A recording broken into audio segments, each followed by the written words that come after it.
Hello, everyone. My name is Jennifer. Welcome to Ground Floor Contemporaries November Artist Talk. The title of the show is A Deep Well, and the artists are Sarah West, Lauren Francis Evans, and Ryan Meyer. And they are going to jump right in and talk about their work and introduce themselves. And so Lauren is going to start us off. So go right ahead, Lauren. Right, let me get my screen up here. Are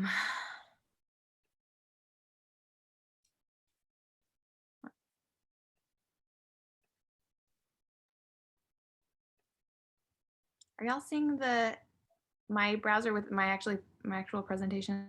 Okay, I had a couple different ones. Make sure I have an eye on my time here. Okay. All right, y'all. Thanks everyone for being here. I thought I would start off. I'm going to try to string this all together because it all relates, but I wanted to start off with the image of a piece that I made for my show at Ground Floor last year, as a way of just sort of reminding folks, if they're not familiar with my work and they know Ground Floor and they happen to see it, and then kind of talk about how I got from there to the piece that I made for this show, which is a video piece. So if you've been to the space, you've seen there is no sculpture in the space, but there's moving image. So let's see. Also, since last year, when I did that show, you maybe can see that there's a little protrusion there in my midsection. I gave birth to my second child. Her name is Edith, in February. And this is an image from her birth that has been, I mean, there's so many images from the birth that are really striking. But this is one I keep coming back to and kind of meditating on because of all the hands. Look at all the hands. There's, clearly her hands, my husband's hands, and then these are my doula's hands. And then here my midwife's hands and the blue gloves. Right, so many pairs of hands here, and this like my work lately has involved a lot of hands, and they're so evocative to me in so many ways. They can express so many things, tensions and entanglements, and yet they're also how we feel, how we sense, and so. Well, let me go back. So like these hands are made of felt. So I like that kind of connection to the hands being felt hands and material, but also feeling hands. And that they kind of, a lot of times in my work, I find my creative practice is one of really kind of probing and picking at and really in physical, like with my hands literally, but then also kind of metaphorically. So sorry if you're squeamish. This is a photograph of Edie's placenta as I was preparing it for encapsulation. So I won't go on and on about placentas today, I promise. However, because I can do that and I have done that. However, this image also is just really stands out as a picture of of the creative process for me and just the kind of probing discovery that entails.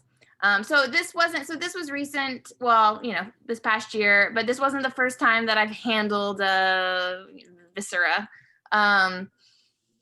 This was, I don't know, 2 years ago, when my other daughter, Agnes, here she's pictured helping me photograph an umbilical cord, not belonging to her or her sister, but one that I was donated to me for research purposes. And this relates back to that first image I showed you, because that form held in the hands there is actually an altered version of this circular umbilical cord, which you see here photographed on the platter. So while a lot of the work that I've done with these kind of photographic images comes from photographs that I've gathered, sourced online and edited and cropped in lots of ways, it is exciting to me that is one that I photograph myself. So here's some examples of, I have these, I often print these images on stretchy Lycra fabric and stuff them into forms. So on the left here, you see just basically this is the file that I sent to the printer, and then I cut it up and make images or make sculptures with it. So here you see the fabric before it's become anything. And then I just wanted to show a couple more recent sculptures kind of carrying over. This actually predates the first image I showed you, but this is from early 2020. And these hands, so pictured here, I have the hands, and then within them is, the form is made up of photographic images of babies born on caul, ENCAUL. So in their caul sac membrane, within their amniotic sac, with fluids still intact. So the water is intact. So like when you're, in labor and your water breaks, that's what breaks and the water gushes out. So most babies are not born, with that still intact. So it's this very spiritual thing. Well, it's spiritual in that it's become imbued with kind of meaning over the years. There's a lot of kind of folklore and mythology surrounding that phenomenon. It's very rare. I'll talk a little bit more about that later, but I wanted to show you, this is another piece that was shown at Ground Floor this past year. And the photographic images are also those babies born on caul. Okay, so this piece pictured here was the first piece that I made after Edie, my baby, was born. Yet it was just carrying on kind of the work that I had done previously, right? You see, in form, it's very similar. However, I want to revisit back. So really, the piece that I'm showing in the show at Ground Floor right now is what feels like the most like new work that I've made since this recent birth, in that it's just a lot more kind of conceptually motivated, and there were more discoveries made along the way, and things being revealed. So ironically, maybe, it seemed ironic to me, maybe that's not the right word, coincidentally, after my first daughter was born, I took to video as well. I think there's something about being able to work on it on my laptop, while I'm doing different things. I don't have to be in the studio. I can work on it in short segments of time or late into the night, depending on what's going on. And so I wanted to just revisit this image of a video that I made in 2019. And I'm gonna just talk for a second and let this play. So you're gonna hear some audio. This is made up of transparent layers of my stomach when I was pregnant. I wasn't planning to make art with it, but it just it later kind of found its way into my work. And the audio comes from these songs. This one song called Wrapped Up Tied Up in the Sun, which is a song I grew up singing as a kid that had hand motion.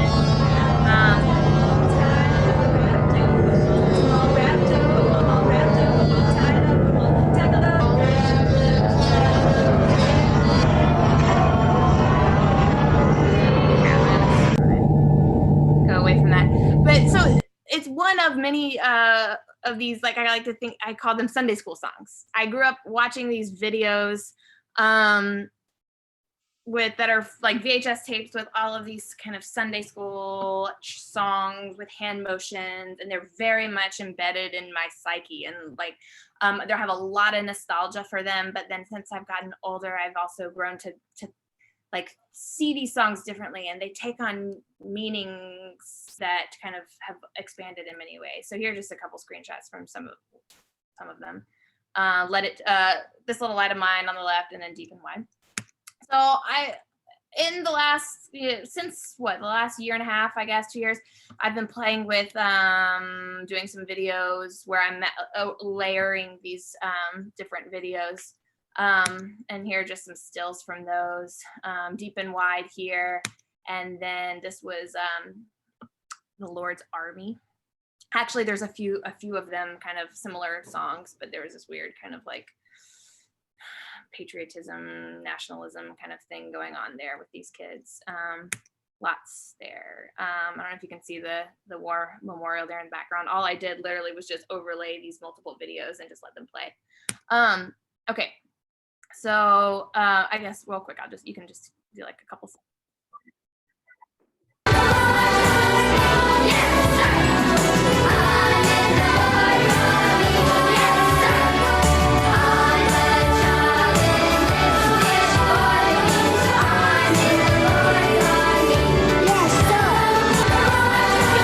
The gist of it. That one is that I'm a child.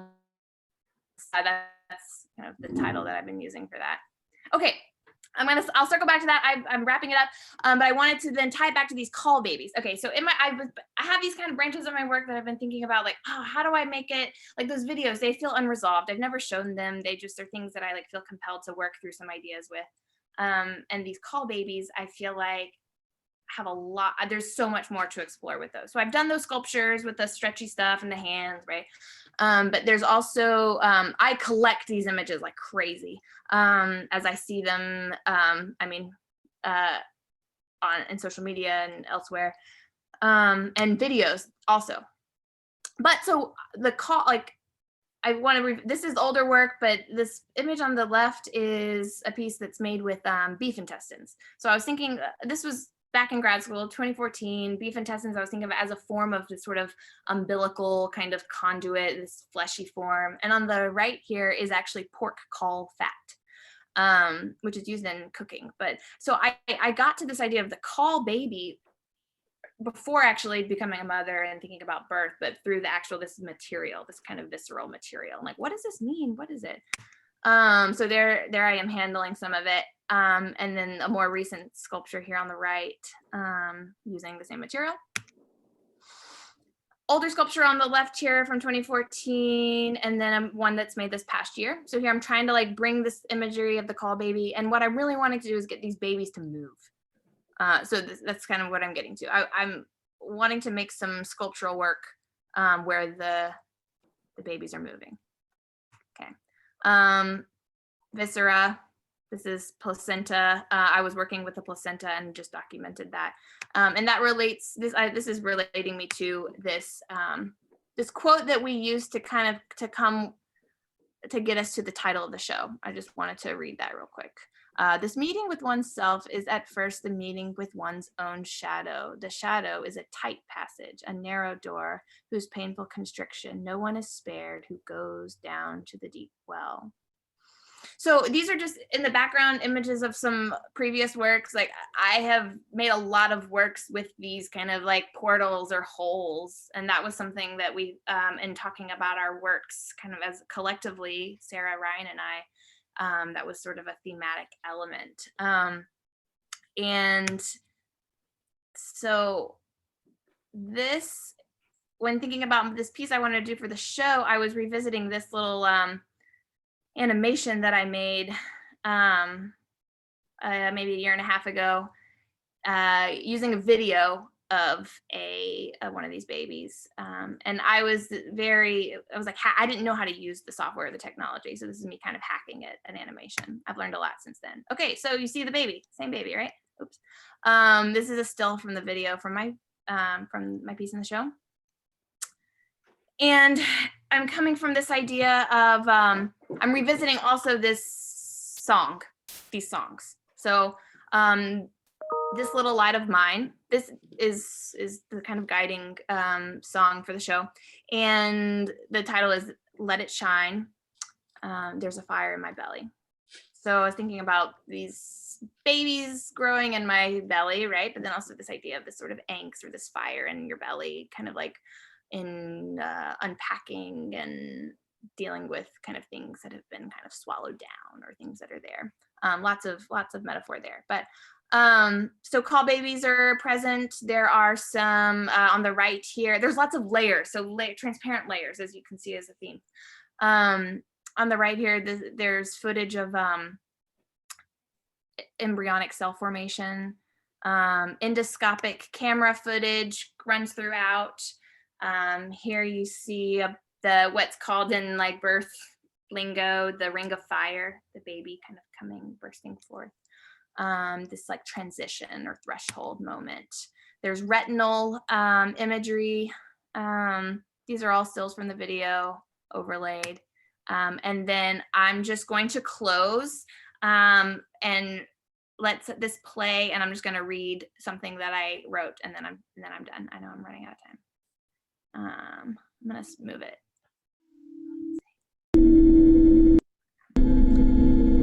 Let it shine, let it shine, let it shine. A song I grew up singing, but one that, like so many others, has become imbued with me as I've aged, as I've grown, as I've become others grow. This little light of mine, I'm learning how to let you shine. I think I'm learning this from you. There's a fire in my belly, but I feel it in my chest.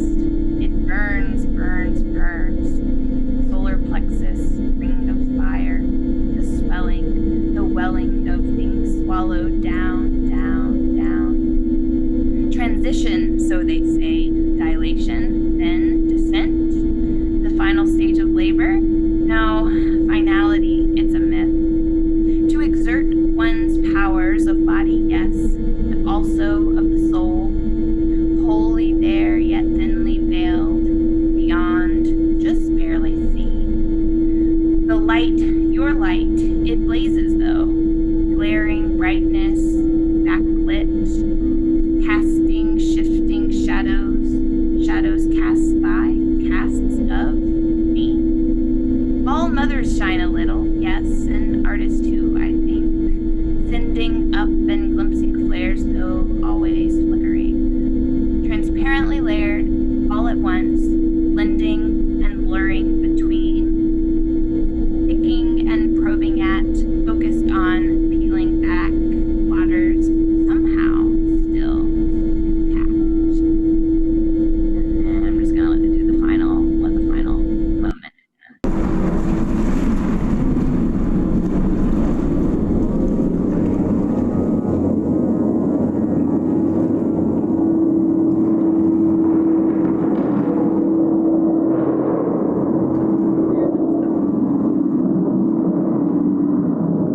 I don't even recognize that, but that final image of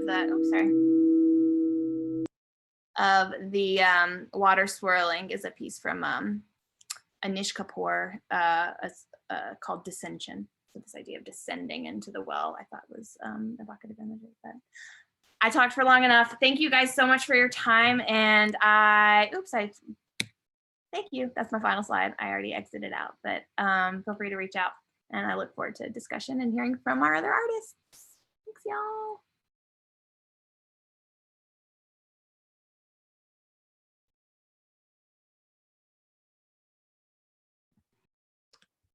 Okay, I'll go next. Let's see. Great. Lauren, thank you. That was so great. Okay, hey everybody. So I'm just gonna kind of introduce myself and some of the works and concepts that I've been working on for really the past 7-8 years now, and kind of how I got there and the trajectory that led me to the work that I made for this show. So I consider myself primarily a painter. I'm from Columbus, Georgia. Also, I'm Sarah West, I didn't say that. And I studied art in undergrad at Wake Forest, and then kind of supplemented from there with studying at School of the Art Institute of Chicago and doing a post-bac at Virginia Commonwealth, and then finally doing my Master's of Fine Arts in Clemson. But while I was at School of the Art Institute of Chicago, I had access to this incredible Art Institute museum that has lots of wonderful work rooted in the early Renaissance. And it was kind of my first time really spending quality time in front of these pieces. And they hit me in a different way of just seeming really fresh and really current. And so I kind of couldn't stop thinking about them in grad school. And it took me a while to kind of tease out what was there that was so intriguing about them. And one of the aspects I would say is their sense of space, because they're borrowing, symbolism from the medieval time period, and these halos and flat abstractions. There's so much symbolism that's still there, and yet they're also introducing linear perspective. So you have these moments of deep space and then moments of flatness.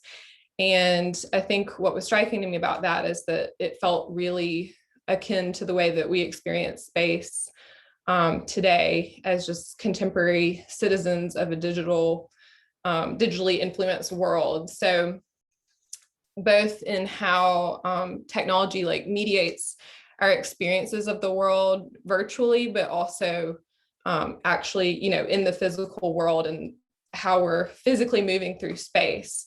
And so there was something there about, flat abstraction and the hyperreal and this sort of dissonance and layering of spaces that also kind of speaks to what Lauren's talking about too. And just particularly the conflation of 2D and 3D space that I wanted to tap into.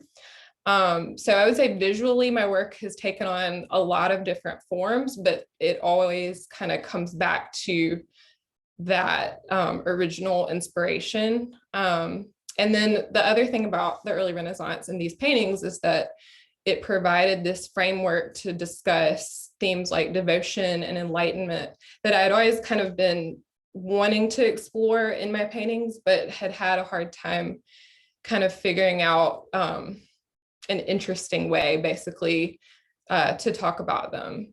And along with that, I would say some of the mythology that's incorporated into digital technology and the way we think about it was part of that. And so I think of that mythology, the way that we kind of rhapsodize and imbue our understanding of technology with so much importance as being a sort of evidence for our cultural longing for transcendence. And these are themes that are just common to really the whole history of painting in general, and also pursuing or trying to access the sublime, and really the Hudson River School landscape artists too. That was there as well. So yeah, just to kind of sum up, I'm kind of aligning these Renaissance spaces with digital spaces and thinking of them both as these kind of dream spaces or a site of spiritual quest. So it really is kind of open-ended as far as the specifics and kind of the different rabbit holes I go down with each painting. And just in terms of the technique, a lot of times I'm blending abstraction and, more rendered, realistic, I guess, sorts of spaces, and having those two kind of coexist. And so I like the tension of having these multiple types of spaces within the same frame. These are two paintings that were in my show at Samford last year. So I'm also kind of combining some synthetic, artificial color palettes from digital spaces with these earthier colors from Renaissance spaces. So it's all about this kind of mixing and balancing. And then another thing that I think about a lot in my work is trying to create a tension between fast and slow. And so both for the viewer and for just in considering the way that these are made, the way that I work is I come up with these sketches on Photoshop, and a lot of times they're kind of haphazard and incorporating so many different sources and have so many different layers And there's a lot of intuitive elements about them, but that happen really quickly. But then when I'm transcribing those things, those compositions in oil paint, it's a super, super slow, laborious process. And I think that is getting at some of the conceptual themes as well of improvisation versus labored. And then really, that just sort of gets at a lot of the history of painting as well. Let's see. So this painting is pretty old. It's called Alt 236 and it's from 2016. But the reason I show it is because I feel like it was kind of capitalizing a lot on that potential for the sublime within digital spaces. It was just sort of a breakthrough, I guess, in some of my paintings. So you see, it also captures some of the humor that I haven't spoken about, but that I'm always kind of interested in as well as a counterpoint to these spiritual themes. But so it's from the solitaire game, on your computer, and it shows these cars advancing in space. And it's also this sort of shallow space, but it's very theatrical. And you have this sense of like the possibility of the cards proliferating and advancing forever and ever. And so that kind of tension between fear and possibility and like hope that I think is very much the sublime. That was, to me, it just kind of synthesized all of those thoughts and feelings. And so it was kind of a launching point for a lot of other works to come. And this is also from that same time period. Again, like working super differently in terms of the visual strategies I'm employing, but also synthesizing lots of different types of space within one composition. So a lot of the same conceptual themes, but different visual outcomes. This one's oil on panel 40 by 40. And then I focused on this hand series that was part of my show at Ground Floor, and also there was some in the show at Samford last year. And these, I was looking at semi-precious stones as well as some digital, like technological hardware, I guess, from digital devices. So motherboards, circuit boards. And I was thinking about alchemy and sort of like the potential for transformation, and how a lot of technological devices, they're literally rocks. And so it goes back to these ancient themes and aspirations, like the history of alchemy, where you're hoping for transcendence and enlightenment. And so just trying to draw those parallels, I guess. And then I'm using references to early Renaissance hands in this series. And then some more recent work that was kind of directly preceding the work I made for the show, this painting, Numa Space. So in this one, I was first starting to look at gardens. And so that kind of became a trope that throughout the pandemic, I was interested in, like both just in my personal life and in my artwork. And it's this painting was from an illuminated manuscript, and it's the creation of the world in Genesis and the creation of the animals. And so I was thinking of the garden as like a symbol of hope to come. And also it portrays, or it suggests the idea of like seasons of waiting, seasons of harvest. And so I think with the pandemic, I was thinking a lot about seeking a safe space and kind of looking inwards and cultivating like spiritual gardens. And I'll kind of get into that more, I guess, later, but also just like this idea to kind of overcome the body or escape, but then at the same time surround yourself with nature. And then also trying to depict somehow the invisible world and the reality of the invisible world. That was just kind of at the forefront of my mind, like both thinking about spirits and germs, that are invisible, and the invisible just being like this very real force. So this painting, I was actually working with glazes more so than I have in the past.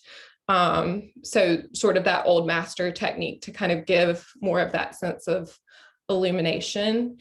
And I was trying to, show something rendered alongside something flat, as I've done in the past. And in doing that, I was kind of interested, as I always am, I guess, in that moment between abstraction and figuration, where you have that transition that is either activated by the viewer, or like some kind of, optical effect that's happening where things kind of click into place.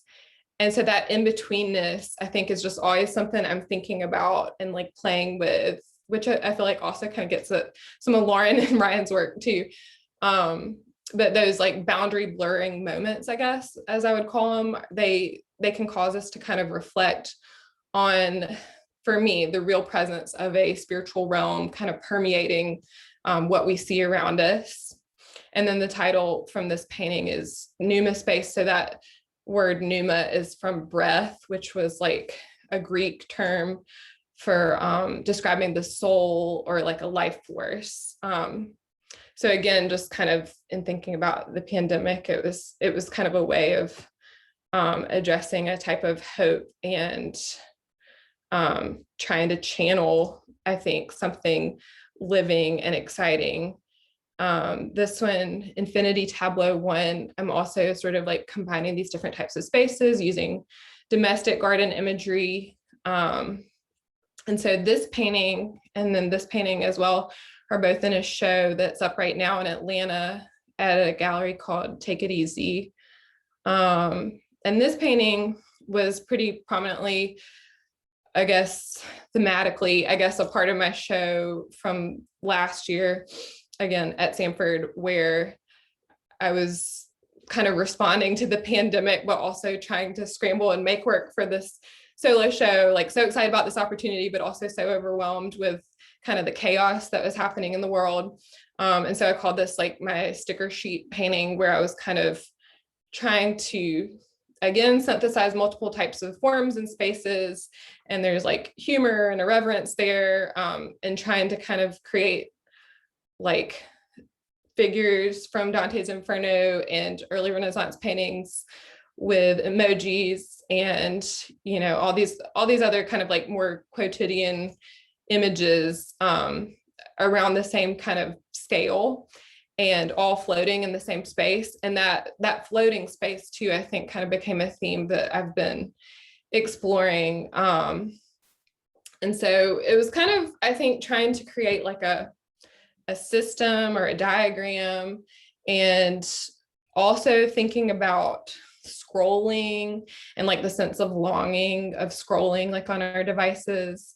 So it was kind of this like snapshot of a moment in time that captures birth and death and chaos. And again, like I said, I think it has like profound imagery, but also like really humorous or kind of goofy imagery. And so, yeah, it just then provoked some more garden, I guess, interest in like the garden as this kind of safe solace, again, like some therapeutic type of space to make sense of the past couple of years. So I circled back to the garden, and this painting is what the work in A Deep Well is referencing. So this is Jan van Eyck's Adoration of the Mystic Lamb. And I was just kind of like, this is like the quintessential for me, like art historical garden. And I'm again focusing on it like as a conceptual and kind of like physical expression of a spiritual space. So, thinking about the desire to nature bathe as a form of like therapy indoors and outdoors was kind of provoking this. And so this painting is, the Ghent altarpiece. It features a medieval square garden, and you can see like the pentagonal fountain in the center. And so this was something I was reading about like in researching gardens. And so that's one of the reasons I say it's sort of like the quintessential I guess, garden that I was going back to in my mind, like in looking at this work. So the square was supposed to be like the 4 points of the compass, and it's with the round pool and the fountain, it's supposed to become like a microcosm of a divinely ordered, mathematically ordered macrocosm of the universe. So it's supposed to kind of reflect the universe in its function, talking about like the actual physical garden that this is modeled after. And so that kind of led me, I think, down this rabbit trail of thinking about microcosm, macrocosm, and particularly there's these jewels that are kind of featured when you look closely, and you can do it on Wikipedia now. They've like scanned the painting so that you can really zoom in and get amazing detail of this painting. It's kind of crazy because the Van Eyck brothers were originally working with illuminated manuscripts. And so even though this is a very large scale detailed altarpiece, it also features so much detail within and so much like organization and design within the larger framework. And so the jewels that I was talking about, you have this kind of rhythmically distributed, like almost like Pollock, like throughout the space in the ground. And then the space will kind of like flatten out and become, it's like an optical illusion, you know, it becomes kind of flat and more like a universe type of space, a galactic kind of space. They're meant to reference like the New Jerusalem and the idea of like jewels in the city on the roads. So I liked that it could be this kind of simultaneously microscopic, macroscopic picture of the world, because that kind of enhanced some of the themes that had already been happening in my work, and the potential for like fluidity between a spiritual space and a physical space.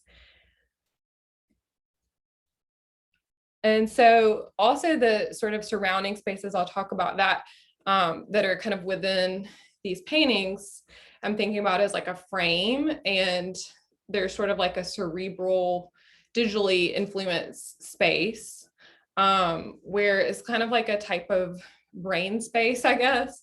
And it's more informed really by my subconscious thought and like intuitive doodles as I'm responding to looking at these details in the paintings.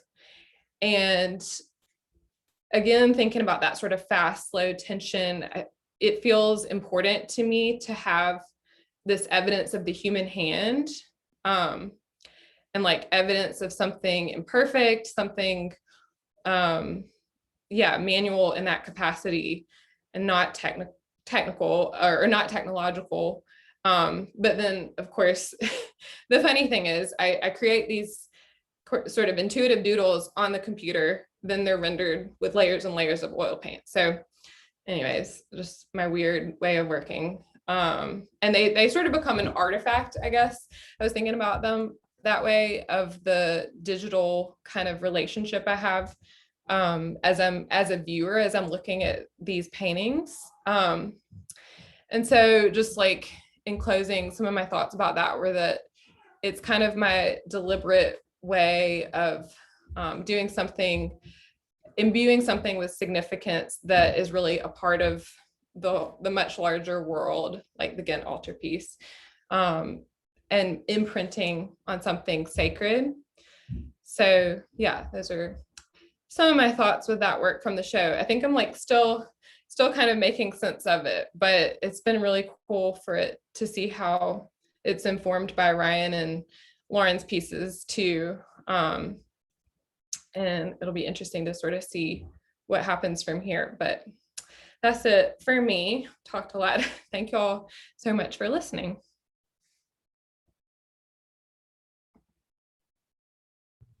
Thanks, Sarah.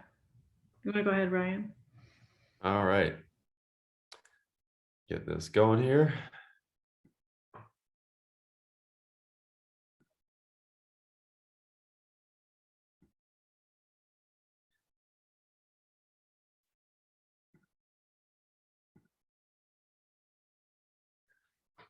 Okay, so yeah, thank you everyone, everyone for tuning in. Thank you to Sarah and Lauren. I even just hearing both of you talk tonight, I heard some stuff that I haven't heard you mention before. That was like, oh my goodness, yeah, I totally get that. It's coming in my work as well. So it keeps getting better and better.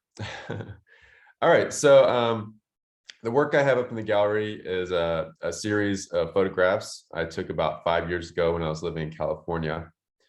It was a very difficult time of my life, and much of the work I was producing was related to an urgency to change, to improve health, to live more sustainably, and to do all this while still existing in an unhealthy and unsustainable physical and social environment.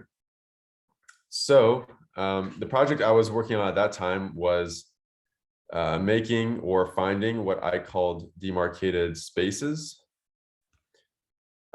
These would be temporary spaces of removal and meditation for the sake of healing, or even just to stop the bleeding, so to speak. So I went to a place about 3 hours north of the Bay Area called McLaughlin Reserve to find spaces, to find sites to make these spaces. And so here are two of the spaces that I made while on that trip. As you can see here, parts of the reserve had recently been burned in a wildfire. But of course, I'm not here to talk about that project. I do believe it provides a good context for what comes next. So while I was out hiking, sorry, a little technical glitch here.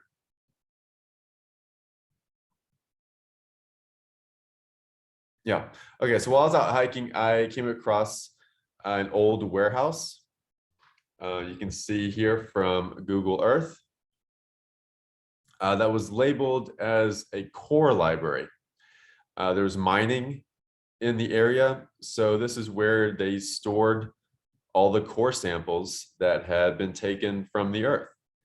The whole building was in a state of decay due to neglect. One wall had caved in, shelves were rotting and falling over, rats were running around. It was just a mess. Thankfully, I had my camera with me. So I walked around and got plenty of shots and then moved on. So I'll go through some of these. This was some of the wildfire, the branches have been burned from wildfire. Then going to, you can see where the core library, the outside here. This is part of the walls that had caved in, and all these boxes on the shelves. I mean, there was thousands, countless thousands. I mean, it's a huge warehouse full of these boxes. Some of these shelves were, probably 20 feet high, and basically they're all full of rocks. So it didn't take much dry rot for the weight of all these core samples to collapse these shelves and even collapse a wall. So this is just deep inside the warehouse. And then going to a side room where you see the kind of flat boxes on the left, where they'd use those cardboard to make the boxes. And I'm assuming this is where they would archive it, make all the labels, put it in their records. And finally, this is, I opened some of the boxes, I walked around, and a lot of the boxes were just kind of, these cylinders of mud or other rocks. But then some of them were extremely beautiful. And there's these minerals that had been taken, minerals and crystals and things that had been taken out of the earth. So I was able to get some photographs of some of the best looking ones, or the most beautiful ones. So these photos have been sitting on my computer for the last 5 years. I felt this was finally the time to get them out in the world. And that's why I included the context about the demarcated spaces earlier to show this series as a sharp contrast to those spaces of healing. The core library was a space of neglect. It was slowly crumbling down and returning to the earth from which the core samples came. So I view these photographs as metaphorically mirroring the corroded and decayed mental states that were all around me in friends and colleagues and loved ones. And so I started thinking about how it's so easy to divide internal and external and mental and environmental. But really the mind and the material world in which it exists are completely intertwined. Our physical bodies and brains are organic materials that are shaped by our environments, and likewise the earth and the environments we create are increasingly shaped by our minds. So it's this play between this internal external of the human and the environment that the human exists in, and so that came in a variety of ways in the process and being there and kind of experiencing and taking these photographs, but all the way up into the installation. When I was editing, when I was making the selections of the photographs, I started noticing this theme of how they all kind of work together. So they all kind of go towards this center image, which I am kind of thinking of as like I call the core of the core, and I'll go back to it.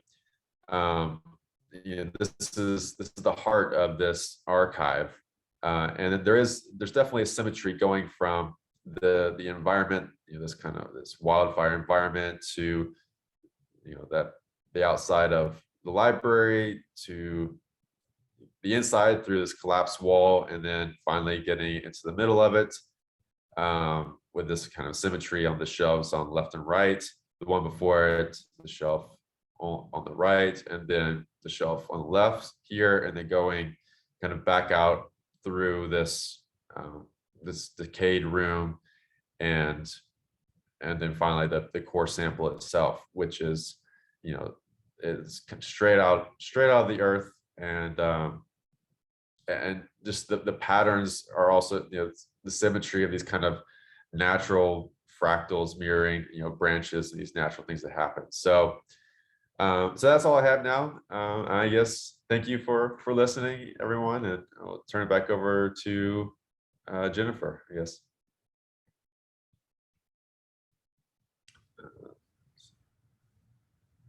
Thanks, guys. That was really great. Does anybody have any questions before we conclude? You can just unmute yourself and jump in if you want.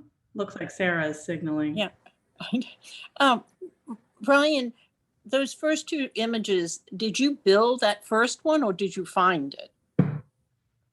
Yes, those were both spaces that I built, and it came from a series of photographs and works.